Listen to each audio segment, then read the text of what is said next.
সেই কোন ছোট্টবেলা থেকে ফোঁটা দিয়ে আসছি তোকে।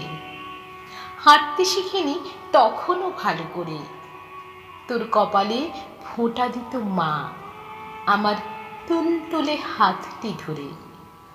আর ফোঁটা দেয়া শেষ হলেই তুই আমায় তুলে নিতিস কোলে, গালে মাথায় হাত বুলিয়ে পরম স্নেহে আদর করবি বলে। যখন বছর 10 হলাম, ভাইফোঁটার দিন ভোরবেলা ধানের খেতে যেতাম শিশির ধরতে।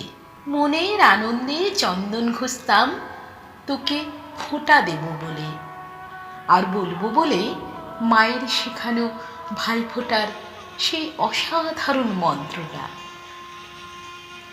ভাইয়ের কপালে দিলাম ফোঁটা, জম দুয়ারে পড়ল কাঁটা। দেখতে দেখতে 18 পেরিয়ে গেলাম। গত বছর ভাইফোঁটায় যে শাড়িটা তুই আমায় দিয়েছিলি, খুব যত্ন করে রেখেছিলাম তুলে। ওটা পরে এবছর তোকে ফোঁটা দেব বলে। প্রতি বছর কত নিষ্ঠা ভরে তোকে দিতাম ফোঁটা, তবু জম দুয়ারে পড়ল না কাঁটা। পশুগুলোর ছোবল থেকে আমায় বাঁচিয়ে দাদা তুই কোথায় চলে গেলি রে?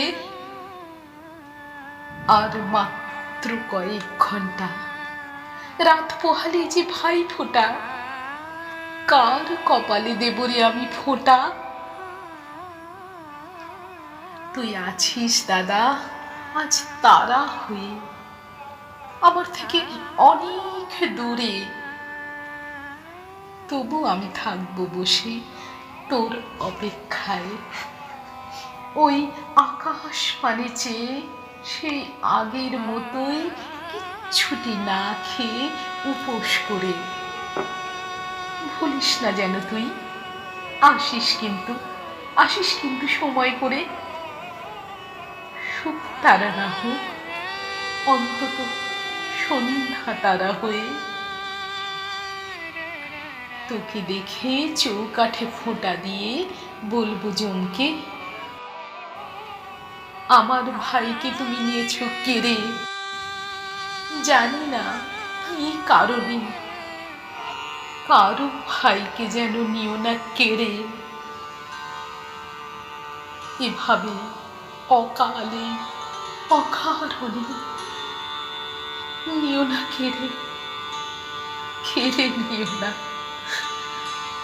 কেড়ে নিও না।